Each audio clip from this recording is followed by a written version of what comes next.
श्रीमद् भगवत गीता का तृतीय अध्याय है कर्मयोग। इस अध्याय में भगवान श्री कृष्ण अर्जुन से कहते हैं कि इस संसार का कोई भी व्यक्ति एक क्षण के लिए भी अपना कर्म करना नहीं छोड़ सकता।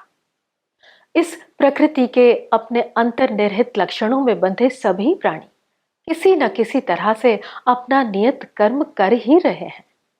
इस अध्याय में ज्ञान योग एवं कर्म योग अनुसार अनासक्त भाव से अपने नियत कर्म करने को ही श्रेष्ठ बताया गया है।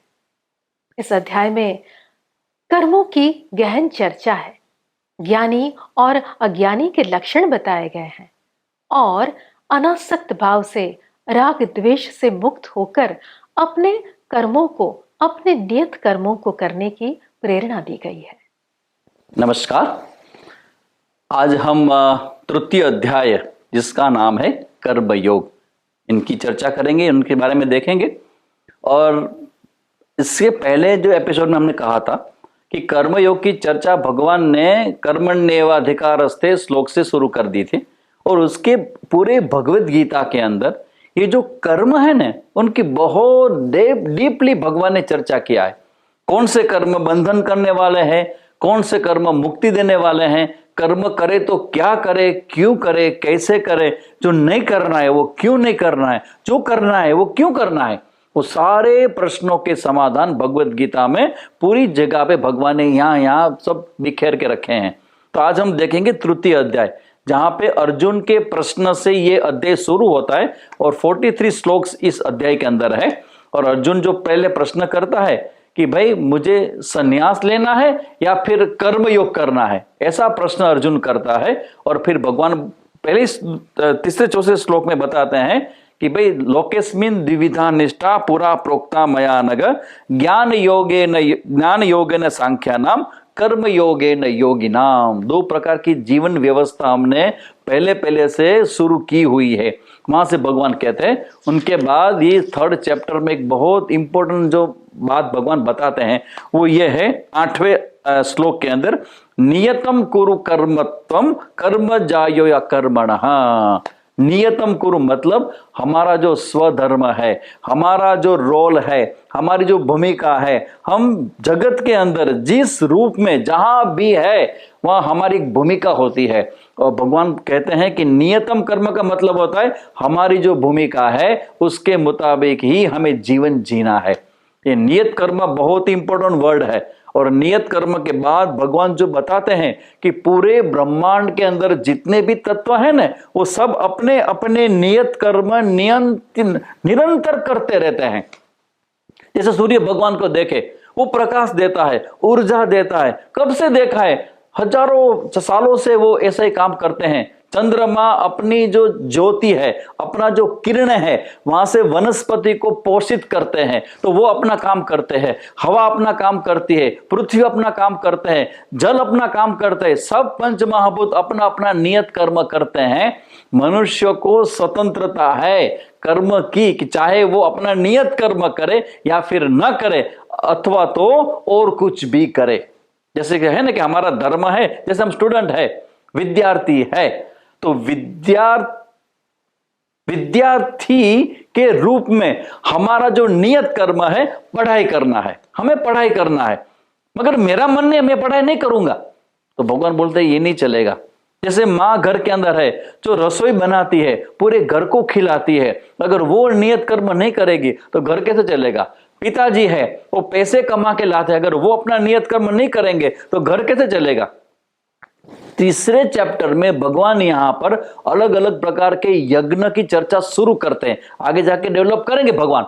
मगर भगवान एक शब्द बोलते हैं कि ये जो पूरा सृष्टि है वो यज्ञ कर्म भावना से चल रहा है।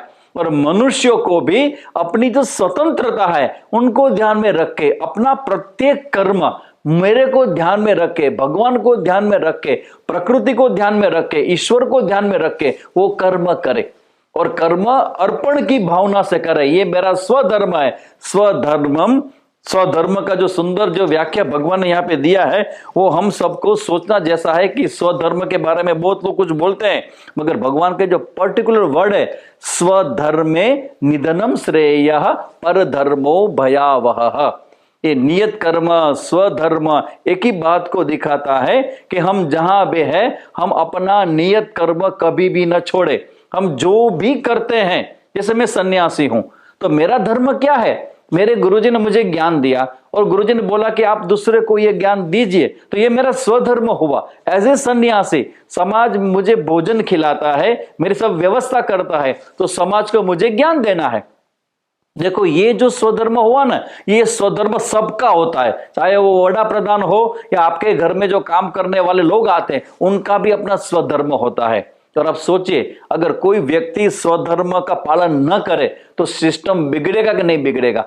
जो भी प्रॉब्लम हमारे समाज के अंदर होते हैं वो इसीलिए होते हैं कि वो अपना स्वधर्म भूल जाते हैं, वो अपना स्वधर्म से पर धर्म दूसरे के धर्मों को अट्रैक्ट होकर वो करने लगते हैं, तो नाटक बिगड़ जाएगा। नाटक के अंदर जिसको जो रोल दिया गया है अगर वो अपनी स्क्रिप्ट के बजाय अच्छी लगने वाली दूसरी स्क्रिप्ट बोलेंगे तो नाटक बिगड़ जाएगा। तो इसी प्रकार से ये तीसरे चैप्टर के अंदर कर्म योग के अंदर भगवान कहते हैं स्वधर्मे निधनम श्रेयः, हमारा कल्याण हमारे अपने धर्म के रूपी है।